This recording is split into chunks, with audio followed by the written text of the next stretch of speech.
Henry's Freedom Box, a true story from the Underground Railroad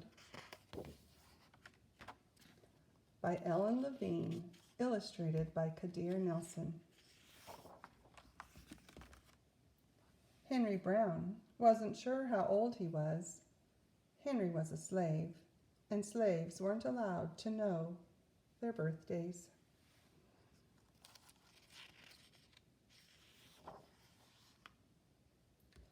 Henry and his brothers and sisters worked in the big house where the master lived. Henry's master had been good to Henry and his family, but Henry's mother knew things could change. Do you see those leaves blowing in the wind? They are torn from the trees like slave children or torn from their families.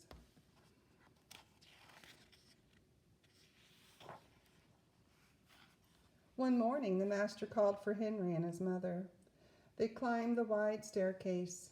The master lay in bed with only his head above the quilt. He was very ill. He beckoned them to come closer. Some slaves were freed by their owners. Henry's heart beat fast. Maybe the master would set him free.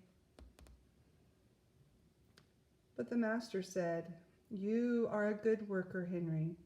I'm giving you to my son. You must obey him and never tell a lie." Henry nodded, but he didn't say thank you.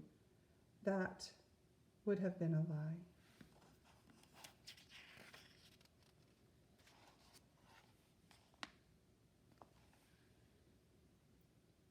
Later that day, Henry watched a bird soar high above the trees. Free bird, happy bird, Henry thought. Henry said goodbye to his family. He looked across the field. The leaves swirled in the wind.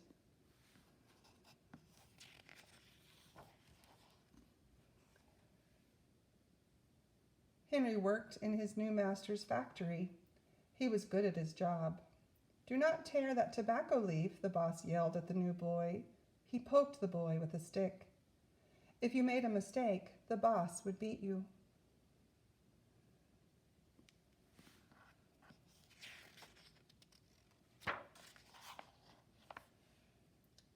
Henry was lonely.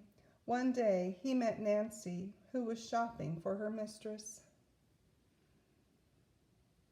They walked and talked and agreed to meet again. Henry felt like singing, but slaves didn't dare sing in the streets. Instead, he hummed all the way home.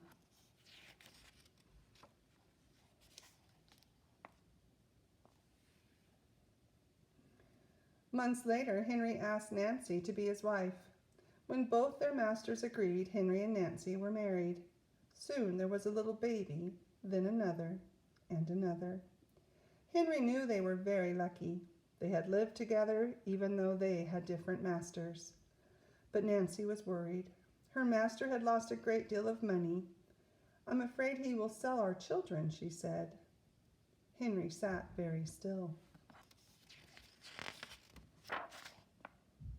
Henry worked hard all morning. He tried to forget what Nancy had said.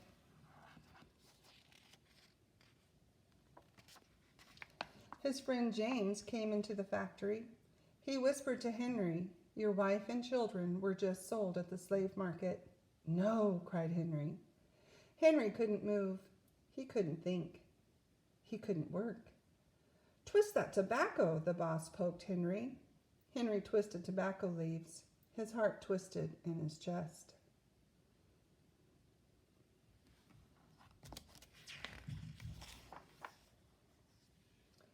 At lunchtime, Henry rushed to the center of town. A large group of slaves were tied together. The owner shouted at them. Henry looked for his family. "Father, father!" Henry watched his children disappear down the road. Where was Nancy? He saw her the same moment she saw him. When he wiped away his tears, Nancy, too, was gone.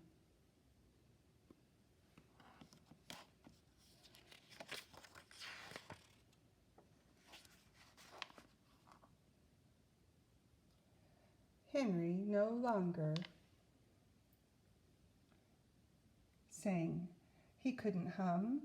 He went to work, and at night he ate supper and went to bed.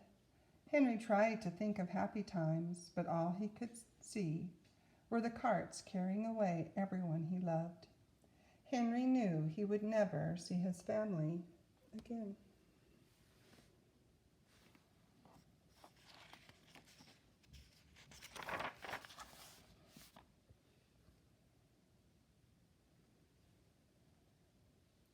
Many weeks passed. One morning, Henry heard singing. A little bird flew out of a tree into the open sky, and Henry thought about being free. But how? As he lifted a crate, he knew the answer. He asked James and Dr. Smith to help him. Dr. Smith was a white man who thought slavery was wrong. They met early the next day at an empty warehouse. Henry arrived with a box. "I will mail myself to a place where there are no slaves," he said. James stared at the box, then at Henry. "What if you cough and someone hears you?" "I will cover my mouth and hope," Henry said. Dr. Smith wrote on the box, "To William H. Johnson, Arch Street, Philadelphia, Pennsylvania." Henry would be delivered to friends in Philadelphia. Then he printed on the crate in big letters, "This side up, with care."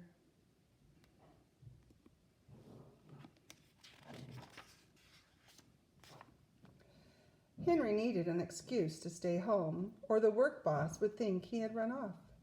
James pointed to Henry's sore finger, but Henry knew it wasn't bad enough. He opened a bottle of oil of vitriol. "No," cried James. Henry poured it on his hand. It burned his skin to the bone. Now the boss would have to let him stay home. Dr. Smith bandaged Henry's hand. They arranged to meet the next morning at 4 o'clock.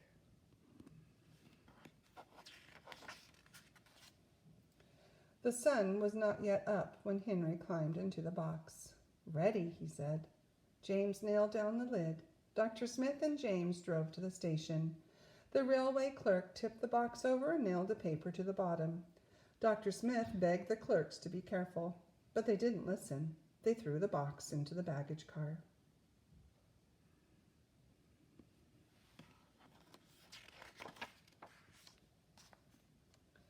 Hours passed. Henry was lifted up and thrown again, upside down. He heard waves splashing. This must be the steamboat headed for Washington, D.C. The ship rode smoothly, but Henry was still upside down. Blood rushed to his head. His face got hot. His eyes ached. He thought his head would burst, but he was afraid to move. Someone might hear him.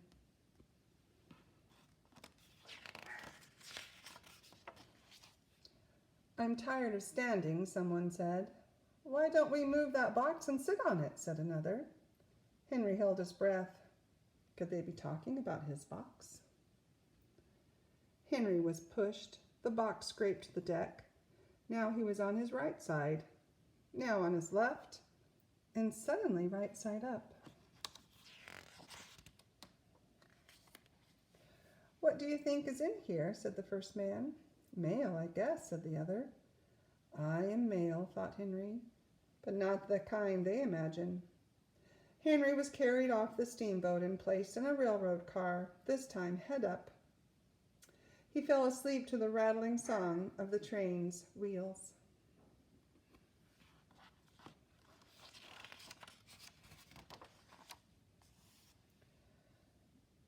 He awoke to loud knocking. "Henry, are you all right in there?" "All right," he answered. The cover was pried open. Henry stretched and stood up. 4 men smiled at him.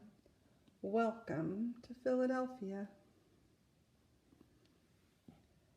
At last, Henry had a birthday, March 30th, 1849, his first day of freedom. And from that day on, he also had a middle name. Everyone called him Henry Box Brown.